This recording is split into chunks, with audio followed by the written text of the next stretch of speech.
Esdras capítulo 7. Alguns anos depois, quando Artaxerxes era rei da Pérsia, um homem chamado Esdras foi da Babilônia para Jerusalém. Ele era descendente de Arão, o grande sacerdote.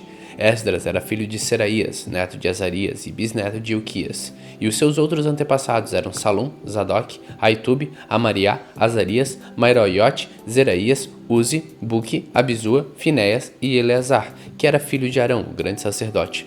Esdras era mestre da lei e conhecia muito bem a lei de Moisés, dada pelo Senhor, o Deus de Israel. Ele foi falar com o rei Artaxerxes, e este lhe deu tudo o que pediu, porque o Senhor abençoava Esdras. Assim Esdras foi da Babilônia para Jerusalém, com um grupo de israelitas, entre os quais haviam sacerdotes, levitas e músicos, guardas e servidores do templo. Isso foi no 7º ano do reinado de Artaxerxes. Eles saíram da Babilônia no dia 1º do 1º mês e com a ajuda de Deus chegaram a Jerusalém no dia 1º do 5º mês. Esdras havia dedicado a sua vida a estudar e praticar a lei do Senhor e a ensinar todos os seus mandamentos ao povo de Israel.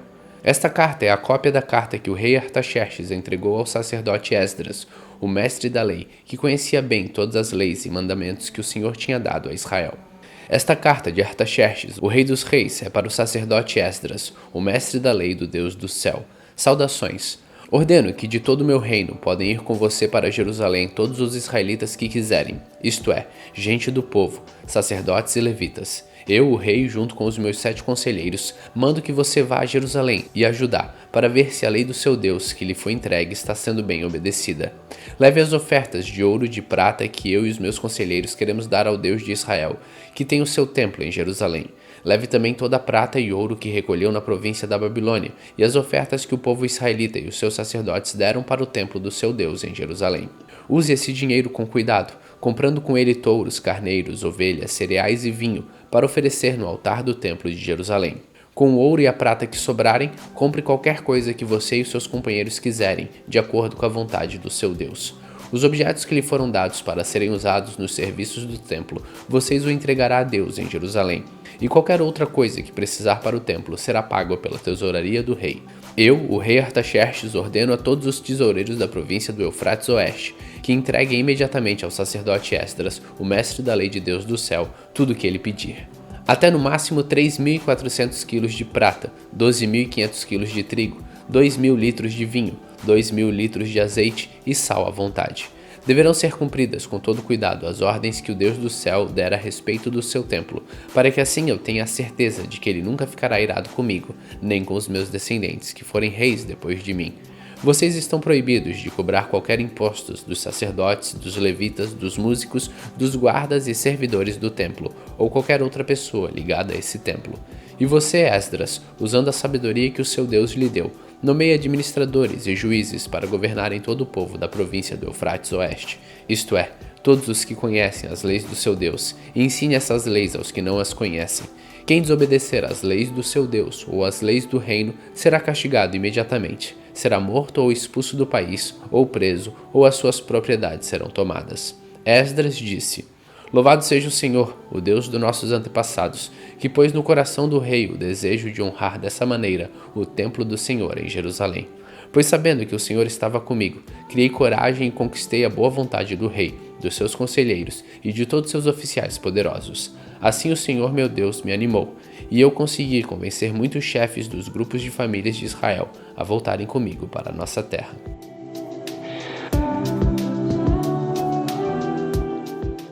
Esdras capítulo 8. Esta é a lista dos chefes de grupos de famílias que estavam na Babilônia e que voltaram com Esdras para Jerusalém quando Artaxerxes era rei. Gerson, da família de Finéias, Daniel, da família de Tamar, Ratuz, filho de Sacanéias, da família de Davi, Zacarias, da família de Parós, com 150 homens do seu grupo de famílias. Havia registros das suas famílias. Elionai, filho de Zeraías, da família de Paet-Moabe, com 200 homens, Secanias, filho de Jaziel, da família de Zatu, com 300 homens, Ebed, filho de Jonatas, da família de Adim, com 50 homens, Jesaías, filho de Atalias, da família de Elão, com 70 homens, Zebadias, filho de Micael, da família de Cefatias, com 80 homens, Obadias, filho de Jeiel, da família de Joabe, com 218 homens, Selomite, filho de Josefias, da família de Bani, com 160 homens, Zacarias, filho de Bebai, da família de Bebai, com 28 homens, Joanã, filho de Hacatã, da família de Asgad, com 110 homens, Elifelete, Jeiel e Semaías, da família de Adonicã, com 60 homens. Eles foram o último a chegar. Utai e Zabud da família de Bigvai, com 70 homens. Eu, Esdras, reuni toda essa gente perto do rio que corre para a cidade de Avá, e ficamos acampados ali 3 dias. Quando examinei o povo com mais cuidado, vi que no meio deles havia sacerdotes, porém não havia nenhum levita. Aí mandei chamar 9 líderes, Eliezer, Ariel, Semaías, Eunatã, Jeribe, Eunatã, Natã, Zacarias e Mesulã, e chamei também 2 professores, Jaioribe e Eunatã. Eu mandei que eles fossem procurar Ido, o chefe do lugar chamado Cassifa, e dissessem a ele e aos seus colegas servidores do templo que nos mandassem gente para servir a Deus no templo. E porque Deus estava nos abençoando, ele nos mandou um homem muito capaz chamado Serebias, levita da família de Mali. 18 dos seus filhos e irmãos vieram com ele. Eles também mandaram Razabias e Jesaías da família de Merari, com 20 dos seus filhos e irmãos. Vieram também 220 servidores do templo, os quais eram descendentes daqueles que o rei Davi e os seus oficiais haviam escolhidos para ajudar os levitas, e fizeram uma lista com os nomes de todos eles. Então, ali perto do rio Aava, dei ordem para que houvesse um dia de jejum. Todos nós deveríamos nos ajoelhar diante do nosso Deus e lhe pedir que nos dirigisse na nossa viagem e nos protegesse, os nossos filhos e tudo que era nosso. Eu tinha dito ao rei que o nosso Deus protege todos os que confiam nele, porém que a sua força e a sua ira vão contra aqueles que o abandonam. Por isso fiquei com vergonha de pedir ao rei uma tropa de soldados de cavalaria para nos defender dos nossos inimigos durante a viagem.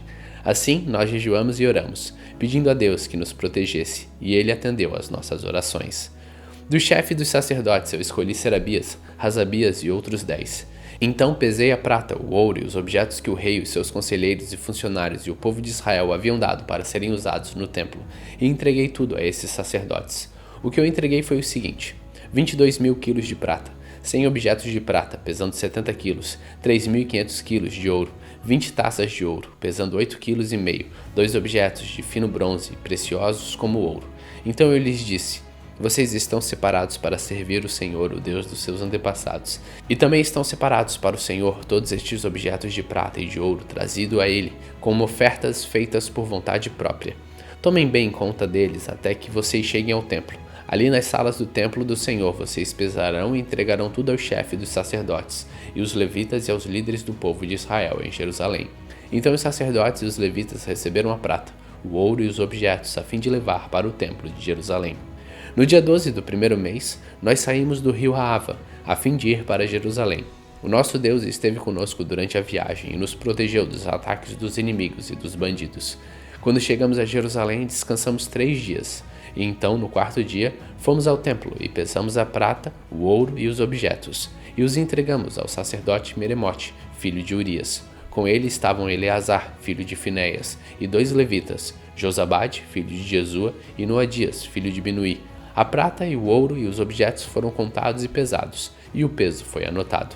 Depois, todos os que voltaram da Babilônia entregaram animais para serem completamente queimados como sacrifícios a Deus de Israel. Eles ofereceram 12 touros em favor do povo de Israel, 96 carneiros, 77 carneirinhos, e para purificar o povo dos pecados, 12 bodes. Todos esses animais foram completamente queimados como sacrifícios a Deus, o Senhor. Depois entregaram a ordem do rei às autoridades do reino e aos governadores da província do Eufrates Oeste, e estes ajudaram o povo do culto no templo de Deus.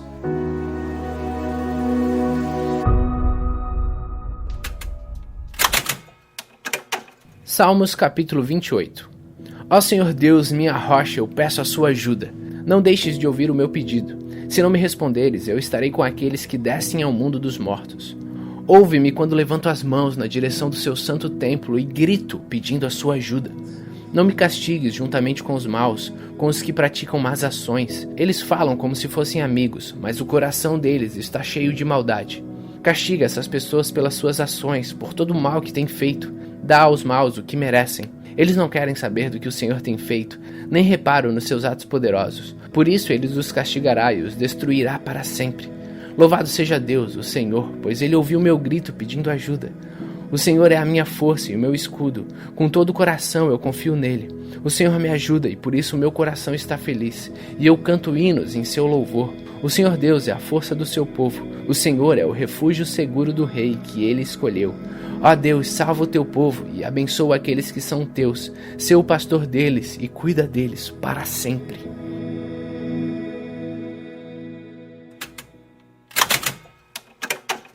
Marcos capítulo 8. Pouco tempo depois, juntou-se outra vez uma grande multidão. Como eles não tinham nada para comer, Jesus chamou os discípulos e disse: Estou com compaixão dessa gente, porque já faz 3 dias que eles estão comigo e não têm nada para comer. Se eu os mandar para casa com fome, eles vão cair de fraqueza pelo caminho, pois alguns vieram de longe.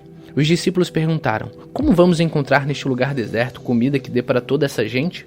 Quantos pães vocês têm? Perguntou Jesus. 7, responderam eles. Aí Jesus mandou o povo sentar-se no chão. Depois pegou os 7 pães e deu graças a Deus. Então os partiu e os entregou aos discípulos, e eles os distribuíram ao povo. Eles tinham também alguns peixinhos. Jesus deu graças a Deus por eles e mandou que os discípulos os distribuíssem. Todos comeram e ficaram satisfeitos. Os discípulos ainda encheram 7 cestos com pedaços que sobraram. As pessoas que comeram ali eram mais ou menos 4.000. Jesus mandou o povo embora, e logo depois subiu no barco com os seus discípulos e foi para a região de Dalmanuta. Alguns fariseus chegaram e começaram a falar com Jesus. Eles queriam conseguir alguma prova contra ele, e por isso pediram que ele fizesse um milagre para mostrar que o seu poder vinha mesmo de Deus. Jesus deu um grande suspiro e disse: Por que as pessoas de hoje pedem um milagre? Eu afirmo a vocês que isto é verdade. Nenhum milagre será feito para estas pessoas. Então Jesus foi embora, ele subiu no barco e voltou para o lado leste do lago. Os discípulos haviam esquecido de levar o pão e só tinham um pão no barco. Jesus chamou a atenção deles dizendo: Fiquem alertas e tomem cuidado com o fermento dos fariseus e com o fermento de Herodes. Aí os discípulos começaram a dizer uns aos outros: Ele está dizendo isso porque não temos pão. Jesus ouviu o que eles estavam dizendo e perguntou: Por que vocês estão discutindo por não terem pão? Vocês não sabem e não entendem o que eu disse? Por que vocês são tão duros para entender as coisas? Vocês têm olhos e não enxergam? Têm ouvidos e não escutam? Não lembram dos 5 pães que eu parti para 5.000 pessoas? Quantos cestos cheios de pedaços vocês recolheram? Eles responderam: 12. Jesus perguntou outra vez: E quando eu parti os 7 pães para 4.000 pessoas, quantos cestos cheios de pedaços vocês recolheram? Eles responderam: 7. Então Jesus perguntou: Será que vocês ainda não entendem? Depois, Jesus e os discípulos chegaram ao povoado de Betsaida. Algumas pessoas trouxeram um cego e pediram a Jesus que tocasse nele. Ele pegou o cego pela mão e o levou para fora do povoado. Então cuspiu e passou saliva nos olhos do homem, e pôs a mão sobre ele e perguntou: Você está vendo alguma coisa? O homem olhou e disse: Vejo as pessoas, mas elas parecem árvores, mas estão andando. Jesus pôs outra vez a mão nos olhos dele. Desta vez o cego olhou firme e ficou curado, e aí começou a ver tudo e muito bem. Em seguida, Jesus mandou o homem para casa e ordenou: Não volte para o povoado. Depois, Jesus e os seus discípulos foram para os povoados que ficam perto de Cesareia de Filipe. No caminho, ele lhes perguntou: Quem o povo diz que eu sou?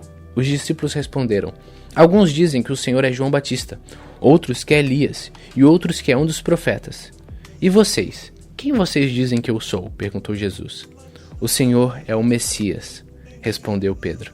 Então Jesus proibiu os discípulos de contarem isso a qualquer pessoa. Jesus começou a ensinar os discípulos, dizendo: O Filho do Homem terá de sofrer muito. Ele será rejeitado pelos líderes judeus, pelo chefe dos sacerdotes e pelos mestres da lei. Será morto e 3 dias depois ressuscitará. Jesus dizia isto com toda clareza. Então Pedro o levou para um lado e começou a repreendê-lo. Jesus virou-se, olhou para os discípulos e repreendeu Pedro, dizendo: Sai da minha frente, Satanás. Você está pensando como um ser humano pensa e não como Deus pensa. Aí Jesus chamou a multidão e os discípulos e disse: Se alguém quer ser meu seguidor, que esqueça os seus próprios interesses. Esteja pronto para morrer como eu vou morrer e me acompanhe. Pois quem põe os seus próprios interesses em primeiro lugar nunca terá a vida verdadeira. Mas quem esquece a si mesmo por minha causa e por causa do Evangelho, terá a vida verdadeira. O que adianta alguém ganhar o mundo inteiro, mas perder a vida verdadeira? Pois não há nada que poderá pagar para ter de volta essa vida. Portanto, se nesta época de incredulidade e maldade alguém tiver vergonha de mim e dos meus ensinamentos, então o Filho do Homem, quando vier na glória do seu Pai com os santos anjos, também terá vergonha dessa pessoa.